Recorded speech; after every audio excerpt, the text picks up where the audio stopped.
Je suis toujours en direct du Forum des carrières juridiques et je suis en compagnie de Lise Leborgne, membre du Conseil de l'Ordre de Paris. Lise Leborgne, bonjour. Bonjour. Alors on va parler ensemble comment concilier vie professionnelle et parentalité. Comment ça se passe concrètement pour un avocat pour concilier vie professionnelle et parentalité ? Alors traditionnellement, c'était un sujet un peu tabou, où les avocats pouvaient se sentir faibles et ne pas oser exprimer les difficultés qu'ils pouvaient rencontrer dans leur parentalité. Les derniers bâtonnats ont voulu avancer sur ce sujet, et notamment notre bâtonnier actuel, Pierre Hoffman, et la vice-bâtonnière Vanessa Bouzardo, qui ont permis des nouvelles mesures que l'on a mis en place l'année dernière et cette année, dont une mesure qui marche assez bien, qui s'appelle le service Secours Diligence, qui est un service qui permet désormais aux avocates qui sont en congé maternité, mais aussi aux avocats qui prennent leur congé paternité, de bénéficier d'un relais, c'est-à-dire d'un autre avocat qui va pouvoir assister à leur audience ou interjeter un appel à leur place gratuitement via l'ordre.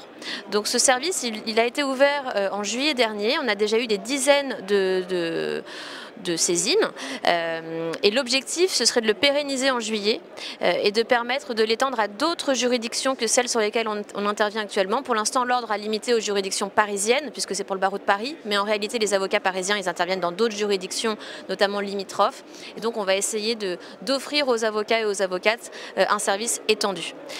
Donc ça c'est un service qui a beaucoup amélioré le quotidien, ou en tout cas qui a vocation à le faire. Et puis il y a un autre projet du bâtonnat actuel qui est en cours, c'est le projet de micro-crèche. Ça fait des années que les avocates et les avocats le réclament. On a environ 900 naissances par an au barreau de Paris et on n'avait pas de service dédié de garde d'enfants. Alors ça a été voté, il va y avoir une micro-crèche mise en place, elle sera dans le 17e. Une étape importante a été franchie puisque l'appel d'offres a été lancé pour le prestataire qui va s'occuper de cette crèche et elle devrait ouvrir courant de l'année prochaine, on l'espère. Et concrètement, ça va marcher comment? Ça va marcher, alors ce sera une micro-crèche pour l'instant, donc on aura 12 berceaux, donc sur 900 naissances, vous vous doutez bien qu'on est loin du compte par rapport à des villes comme Bordeaux où une crèche peut suffire, mais c'est une première étape et ce sera un prestataire extérieur, donc évidemment pas les membres du barreau de Paris qui seront responsables, on va déléguer ça à un prestataire qui est en cours de sélection et l'objectif, une fois qu'on a ouvert celle-ci dans le 17e, ce serait d'en ouvrir d'autres dans Paris, peut-être à chaque bâtonnat. Alors on sait aussi que la journée des avocats est longue, harassante. Alors comment faire pour préserver la santé et la sécurité des avocats et des avocates ? Vaste sujet. Il y a eu justement une étude en février 2025 à la demande de notre bâtonnier de la commission santé du barreau qui a pu démontrer en réalité que la santé des avocats était plus fragile que celle des chefs d'entreprise et des professionnels libéraux qui avaient pourtant des responsabilités qu'on peut penser équivalentes. Pourquoi? Parce qu'on a un temps de travail qui est supérieur. 70% des avocats interviewés ont répondu qu'ils travaillaient plus de 45 heures par semaine, souvent le soir, souvent le week-end.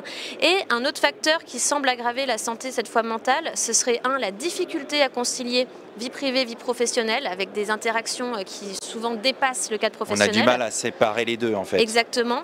Et l'autre critère, c'est la pression des clients. Difficile d'y échapper, mais en effet, désormais, avec les moyens de communication, cette pression ne s'arrête pas. Et donc, ça nuit à la santé mentale des avocats. Notre bâtonnier l'a déclaré, les avocats, vous avez le droit de prendre soin de vous. Donc désormais, c'est déjà une bonne étape de pouvoir admettre que les avocats se disent à 55%, il me semble, fatigués, très souvent ou tout le temps. Et on a même organisé lundi prochain une journée pour la santé des avocats à la maison du barreau, qui sera une journée centrée sur les maladies cardiovasculaires, puisqu'on a tous entendu les drames qui ont pu arriver au cours des dernières années d'avocats qui ont pu avoir une crise cardiaque en audience. Et puis juste avant, juste après, ce sont souvent les avocats qui prennent soin des autres, qui ne prennent pas soin d'eux.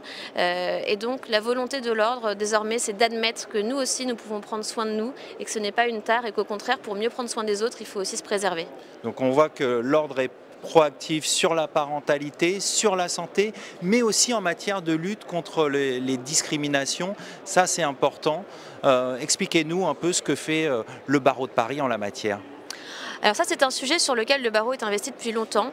Une commission a été créée qui s'appelle la COM-ADIS, la commission de lutte contre le harcèlement et les discriminations, qui permet aux avocates, mais aussi au personnel des cabinets d'avocats, de saisir cette commission pour dénoncer un harcèlement et d'être reçues en toute confidentialité, puis, si elles le souhaitent, d'entrer dans une phase 2 contradictoire avec la personne qu'elles accusent. Mais c'est un moyen de recueillir la parole et d'avoir un premier filtre pour voir si oui ou non elles peuvent continuer cette procédure et si elles ont des chances de pouvoir gagner, si elles veulent lancer aussi un combat juridique, puisque souvent on n'ose pas porter plainte, d'autant plus quand on est dans un univers juridique et qu'on construit sa carrière. Et l'avancée qu'on a fait cette année, il a été considéré que les avocats ou avocates avaient parfois peur de dénoncer auprès de l'ordre. Et donc un nouveau système de signalement a été ouvert, un système de signalement anonyme via un prestataire qui s'appelle l'ADIT.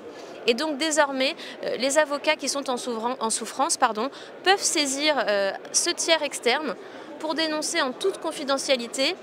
Et ça permet, on l'espère, d'éviter ce risque d'autocensure par peur de l'entre-soi au barreau de Paris, bien qu'on soit 34 000 avocats. Donc évidemment, tout le monde ne connaît pas tout le monde, mais c'est légitime d'avoir peur de cet effet entre-soi. On va conclure là-dessus. Merci Lise Le Borgne d'être venue sur notre plateau. Merci, à bientôt.